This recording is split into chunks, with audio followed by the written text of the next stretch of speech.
Hi there, today's lesson is on what we like to call alphabet soup. So thanks again for tuning into the 5-Minute Mortgage Academy.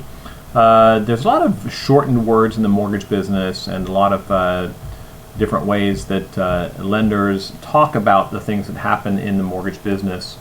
And not all of them make a lot of sense to consumers.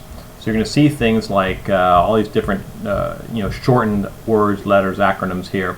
So what the heck are they talking about? There's things like GFE and GNMA and CLTV and HELOC and DPA and what all those different things kind of mean.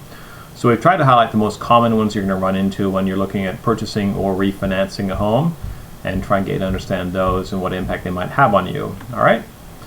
So here we go. GFE, good faith estimate. This is essentially what it sounds like is an estimate from the lender estimating all your loan costs. A related form to that is also called the TIL, the Truth in Lending. It's a disclosure expressed in a different format. It's a government-regulated disclosure on the different costs in terms of your mortgage as well. You then will see things like BPS or basis points. And BPS is simply a mathematical way of showing the change in rate or cost expressed in decimal points. So for example, 25 BPS is a quarter point in rate. FHA stands for Federal Housing Administration. The FHA administration sets up the lending guidelines for certain types of loans. Those are FHA type loans that are available to a certain class of borrowers. GNMA stands for Government National Mortgage Association. They buy FHA and VA loans and they sell them like their counterparts at Fannie Mae and Freddie Mac, which we'll talk about in a moment. Next we have MI or PMI or MIP. These all are just interchangeable terms that stand for mortgage insurance premium, typically paid on a monthly basis and typically required you put down less than 20% on a mortgage. A related one has to do with specifically with FHA loans, which is upfront mortgage insurance premium. It's a one-time premium that you pay on an FHA loan that goes to protect the lender against you defaulting on the mortgage. You then have a term like CLTV or combined loan to value. This refers to all the home loans on the property divided by the home value. DPA or down payment assistance. There are a number of government programs, both federal, state, and local, that could provide money to help first-time home buyers.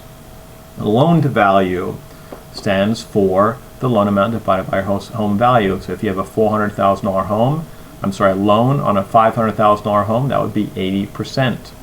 HUD oversees is the Department of Housing and Urban Development. They oversee the FHA loan program. That's who administers that program. The USDA, this is their counterpart, U.S. Department of Agriculture.